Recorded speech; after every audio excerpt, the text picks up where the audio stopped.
கிண்ணியா பிரதேச செயலக பிரிவின் நீண்ட காலமாக காணி அனுமதி பத்திரமின்றி வாழ்ந்து வந்த 43 பயனாளிகளுக்கு காணி உரிமங்களும் டிட்வா புயல் காரணமாக வணிக ரீதியாக பாதிக்கப்பட்ட 100 பேருக்கு நிவாரண காசோலைகளும் நேற்று உத்தியோகபூர்வமாக வழங்கி வைக்கப்பட்டன. கிண்ணியா பிரதேச செயலக கேட்போர் கூடத்தில் பிரதேச செயலாளர் எம் கனி தலைமையில் நடைபெற்ற இந்நிகழ்வில் வெளிவிவகாரம் மற்றும் வெளிநாட்டு வேலைவாய்ப்புகள் பிரதி அமைச்சர் ஹருண் ஹேமச்சந்திர பிரதம அதிதியாக கலந்து கொண்டு இவற்றை வழங்கி வைத்தார். டிட்வா புயலினால் வியாபார ரீதியாக பாதிப்புகளை எதிர்கொண்ட 100 வர்த்தகர்களுக்கான மொத்தமான 8 மில்லியன் ரூபாய் பெறுமதியான நஷ்டஈட்டு சான்றிதழ்கள் மற்றும் காசோலைகள் இதன் போது கையளிக்கப்பட்டன. இந்நிகழ்வில் கிண்ணியா பிரதேச உதவி திட்டமிடல் பணிப்பாளர், பிரதேச அபிவிருத்தி ஒருங்கிணைப்பு குழு இணைப்பாளர், கிளீன் ஸ்ரீலங்கா வேலை திட்டத்தின் பிரதேச இணைப்பாளர், கிண்ணியா நகரசபை உறுப்பினர்கள் மற்றும் பிரஜா சக்தி அமைப்பின் தலைவர்கள் உட்பட பலர் கலந்து சிறப்பித்தனர். நீண்ட கால கனவாக காணி அனுமதி பத்திரங்களை பெற்றுக்கொண்ட பயனாளிகளும் புயலினால் பாதிக்கப்பட்ட நிவாரணம் பெற்ற மக்களும் அரசாங்கத்திற்கு தமது மனமார்ந்த நன்றிகளை தெரிவித்துக் கொண்டனர்.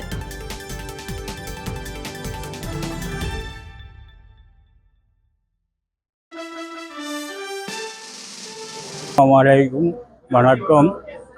இன்று எமது நீண்டகால ஒரு பிரச்சனை எமது தலைவர் அனுரகுமார திசாநாயக்க அவர்களின் கீழ் எமது திருகோணமலை மாவட்ட பாராளுமன்ற உறுப்பினரால் எங்களுக்கு வழங்கப்பட்ட இந்த காணி உரிமை என்பது பல வருட காலமாக கிட்டத்தட்ட எனக்கு 5 பூர்த்தி பிள்ளைகள் உள்ளது. இன்றைக்குத்தான் எனது காணிக்கு ஒரு உரிமை பத்திரம் கிடைக்கப்பட்டது என்பது அனைவருக்கும் நான் அறிய தருகின்றேன்.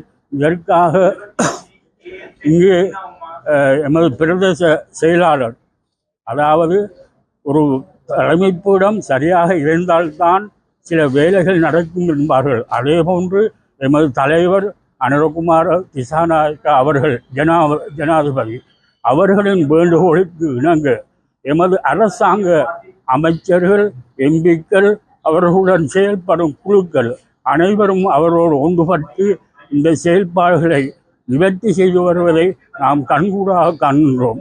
ஆகவே எதிர்வரும் காலங்களிலும் இப்படியான ஒரு அரசாங்க தலைவர், அரசாங்க எம்பிக்கள், அமைச்சர்களுக்கு நாம் மீண்டும் வாக்களித்து அவர்களை ஆட்சிபூடம் ஏற்ற வேண்டும் என்பதை கூறி இந்த காணி அனுமதி பத்திரம் வழங்கிய எமது திருகோணமலை மாவட்ட அமைச்சர் அவர்கள் ஹேம பிரேமச்சந்திர அவர்களுக்கு மிக நன்றியை தெரிவித்துக் கொள்வதோடு அத்தோடு நமது சாஃபி ஆசிரியரை நாம் இங்கு நினைவு கூற வேண்டும் என்பது. மேலதிக செய்திகளுக்காக எமது யூடியூப் தளத்தை சப்ஸ்கிரைப் செய்யுங்கள்.